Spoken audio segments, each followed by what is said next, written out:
we ni baadhi ya viongozi hapa Kajiado North na Kajiado kwa ujumla.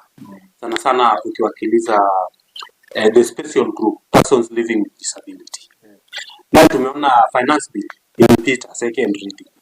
Inaenda committee stage.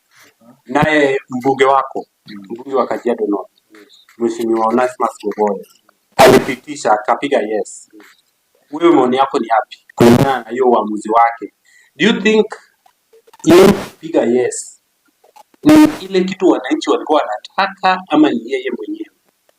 Do you think that was the correct representation ya watu wa Kajiado North? No, as far as that is concerned, yesterday's verdict made by the members of parliament from both sides of the members of the house, it was a blow to all Kenyans, especially even Kajiado North, whom we are being represented by the Honorable Onesimus Goboya, who is my friend and also our MP. It was not for the interest of Kajiado residents, Kajiado North residents, sorry. Because even from this area where we live in, majority who are really who voted for him didn't expect that. Yes. Given the situation that we are in right now, because socially and economically we are all affected. If not, maybe only 20% who are not affected. He could have consulted the electorate first, because if he could have gone far to make sure that each and everyone could give his or her view, then he comes out and says that according to Kajiado North views, he will vote yes or no. But we were not consulted in the first place. Bwana Solomon. Yes. Ukizingatia ya kwamba tuliona yesterday kulikuwa na maandamano in different part of the country. But Kajiado North, Aswara, Rongai na Ngong hatukusudia maandamano. Do you think hiyo ilichangia Mheshimiwa Goboya kupiga yes? Kama tuseme watu wangejitokelezea waseme tunapinga hii mswada, angechange mind? No, I think by people being silent or they were a bit quiet, could have not even justified his yes vote. Because many times Rongai is an environ of Nairobi County, and even some of us do follow what Nairobians do. Yes. Like what happened yesterday. Even us, we could have even joined those who were demonstrating. But given also again, we knew that our area MP also is part and parcel of what people do go through. He has been here all along as Kajiado North resident. And therefore, this could have not even contributed to that. What I know, majority of Kajiado North residents were not in support of what happened in Parliament yesterday. But however, even as I can say, even right now, some of them had already given up because they had already even suspected there could be some kind of leaning towards the government, because the government had already indicated that all UDMPs should vote yes. But for the sake of Kajiado North, he could have spared that and make sure that he consult us before he could make this verdict. But again, what I can say, as far as persons with disability from these regions are concerned, is that we, as persons with disability, we are the most affected lot. Why? It's because some section of that bill specifically articulates that the items that we normally use as people with disabilities, especially those who are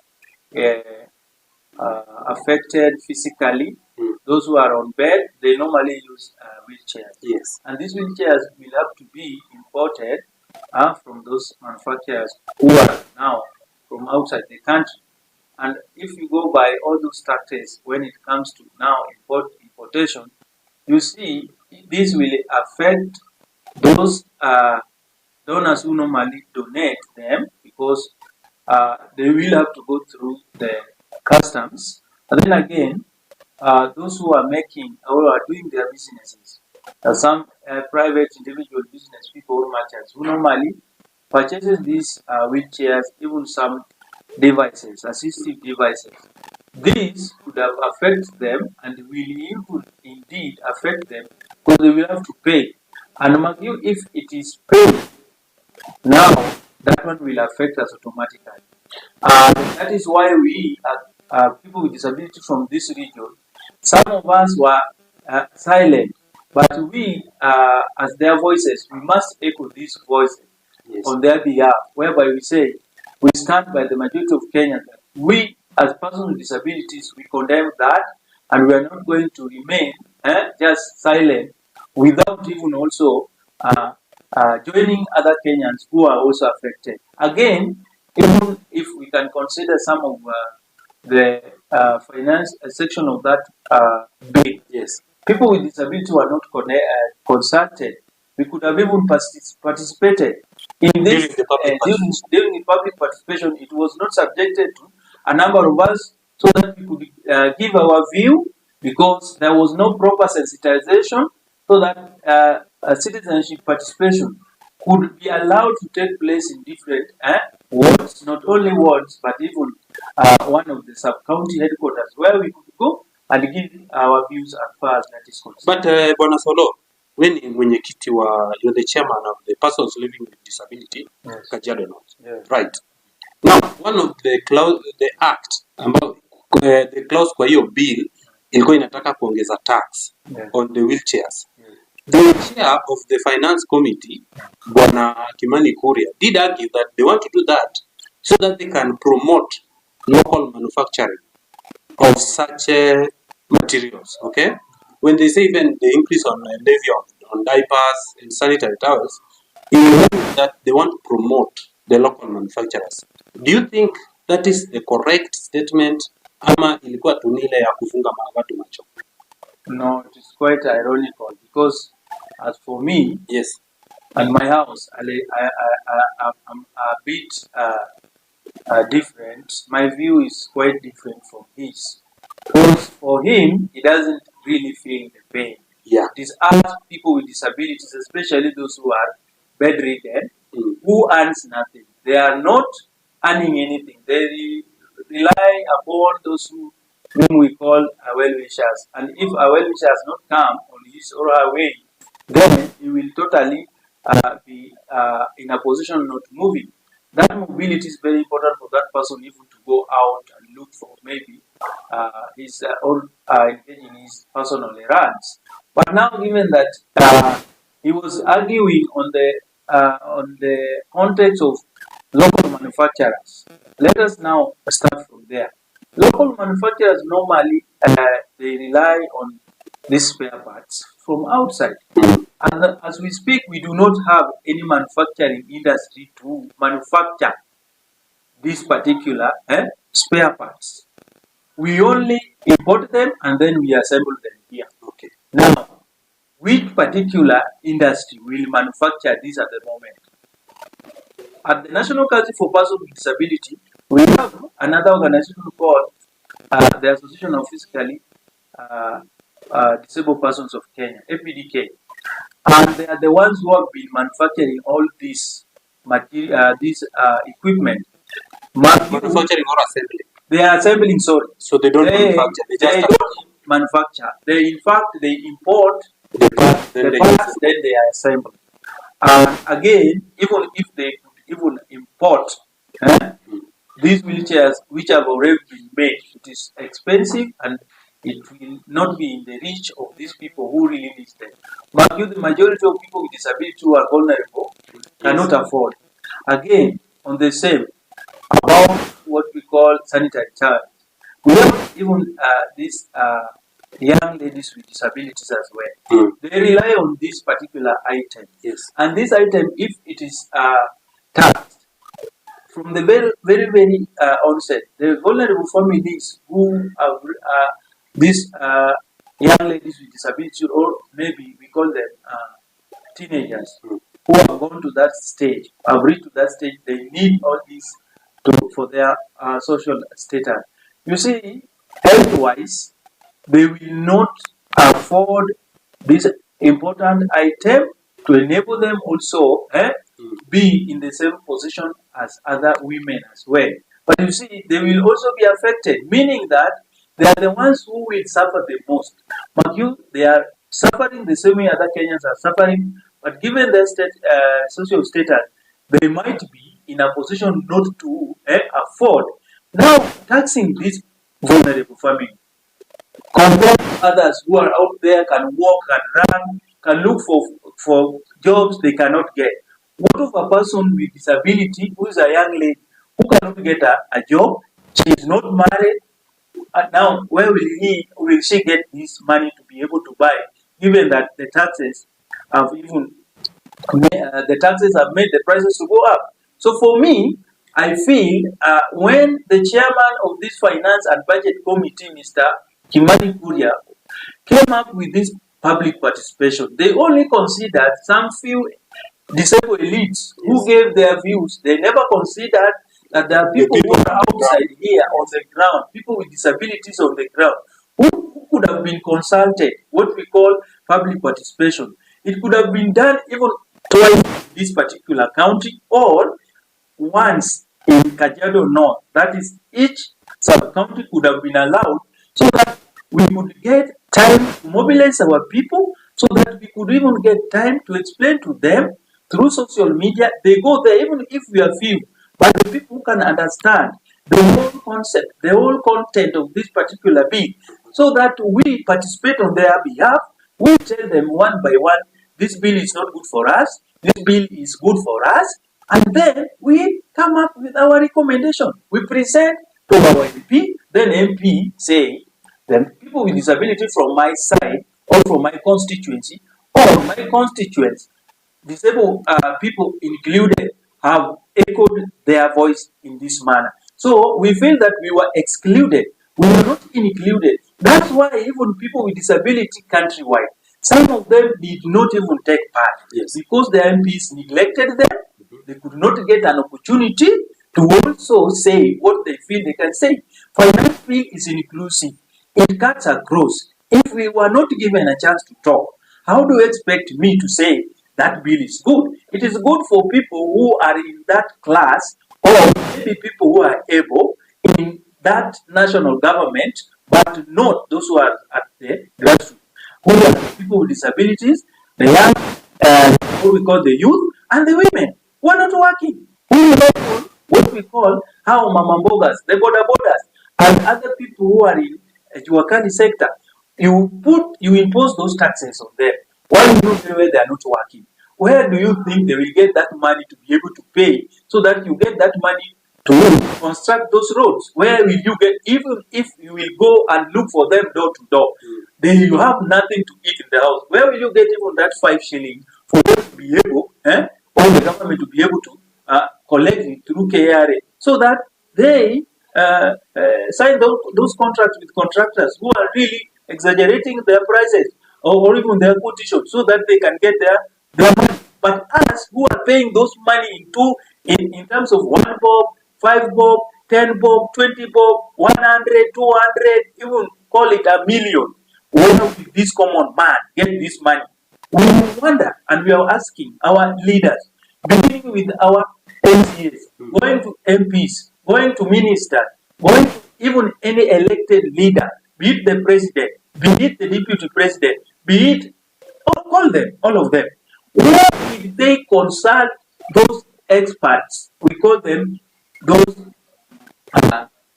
economists. They came up with this kind of we call it, when they were coming up with this idea, did they even advise the president before the president could tell majority leader in the parliament to go and take this bill, because they are the ones who sponsored this bill? Now that the senators were not supposed to participate, maybe in one way or another, but now the members of parliament, including our women reps, we saw them arguing there. Now they leaned on their part as a political party. Again, the opposition also leaned on their side as the opposition. They opposed it. But again, did they really understand? Did they really understand the whole concept before they could subject this whole bill, including all those sections? Because if you can read that bill, it is 136 pages. When I went through it, it is 136 pages. And this 136 pages, a common person cannot really understand the whole process in the bill. Now, the bill is going to committee stage. That is from next week, Tuesday. What's your message to Kenyans that are on the street, and even to our MPs that will participate, will take the major part of participation in voting for this bill now before it's being assented by the president during the now the next that one. What will you tell people as you reject the bill? We want to tell Kenyans that it's better we take our responsibility by making sure that we reject this bill, and we urge our honorable members of parliament who were elected in 2022 that let them still reject this bill. They have seen how Gen Z, the generation Z, they did their part by making sure that Kenyans, even the whole world, to see that they are not happy with this regime. Why? If they pass it to this towards this stage that we are now expecting to happen, that is by next week, then we are in trouble. We do not know when these people will take the next action. They will even be annoyed, and then it could be worse because it is now in the public domain that we are being forced with what we do not want. It is what they want, not what we want. Not what we want. And if our MPs will just do it again the way they did it yesterday, then we feel they have not done what is right, because under the Bill of Rights, they are supposed to make sure that they support the rights of the citizens who elected them. Again, if we go that way, then the government will have to go through all this and make sure that they start implementing each and every year. And even for you, Mr. Matthew, I want to remind you one thing. Yes. The president did come out open when he came out from a foreign country, that he really had the plight of all Kenyans, and he dropped some section of those particular the bill. It is like, according to me, that was a PR. It could be that some sections that were announced to have been dropped could even go through again. And that is our fear.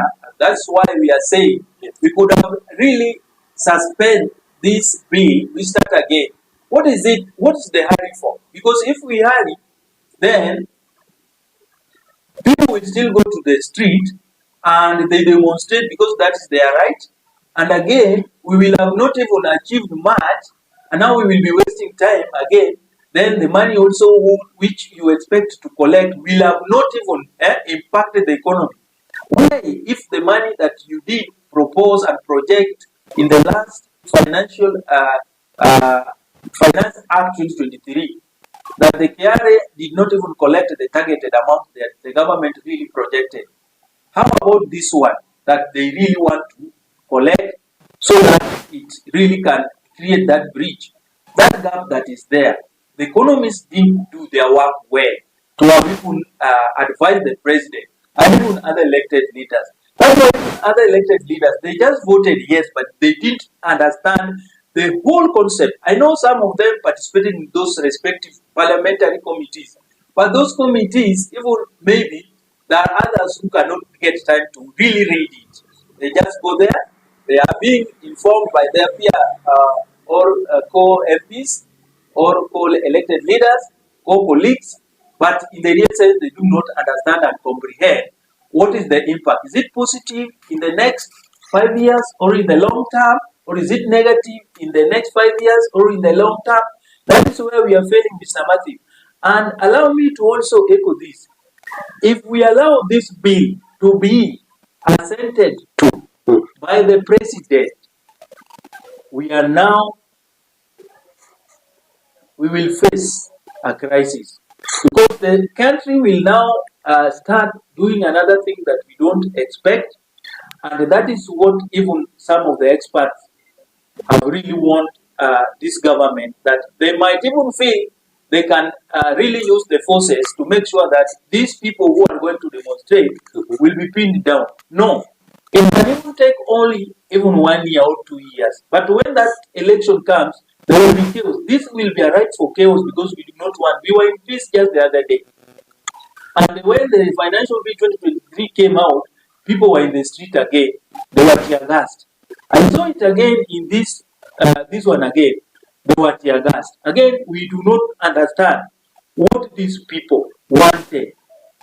Now we are really standing with the demonstrators who are now doing this on our behalf, and we really support them. But if we go with this bill, It will be a crisis. it will lead to a crisis. I'm telling you, because even other leaders have echoed the same in all 47 countries, and even the majority have really said that if we give Kenyans time to make their view again, we'll talk about this thing again. It can take us 2 months to save the lives of those who will protest next week, or maybe another time. It will even save us some money that will have not been misused, because we believe even these monies they are saying, oh, they are going to collect, some of them do not go to the right use or to the intended purpose. Some of these monies go to the pockets of those who really knows how to pocket them into their individuals or offshore accounts. So I'm saying this as I finalize. Yes. People with disability are not into it. We are so much disappointed by other leaders who voted yes. Yes. And we stand by Kenyans who are very big about how our MPs really disappointed us. It is our right as Kenyans who voted this leader to make sure that we tell them we are not happy with the position, their status quo remained, yes. But we know that electorates are waiting for them. And let them not try to also personalize this. We are not here to be victimized. We are here to echo our views. That's the same as other leaders who really spoke openly, and we do not intend also to malign their names, because they are elected leaders. We cannot malign them. But they are leaders who are supposed to be told the truth. Yes. And we shall stand with the truth, and by the truth shall also stand with us. So we really want to say that even if we were given another time, we can even do an interrogation of that particular document. We say people with disability countrywide. This is our view, the document. Whether we can really present our views through National Council for Persons with Disability, which will now again take it to the respective committee in the parliament or in the National Assembly. They interrogate, they try to do a thorough postmortem, and then they make sure that they present what our views are, not their views again. Because even if they take what they feel will really, or what we call their interest, yes, we will not support. Because the National Council can stand with us, because that is a parastatal. I don't know whether they were consulted again, because they are the ones normally that protects our rights.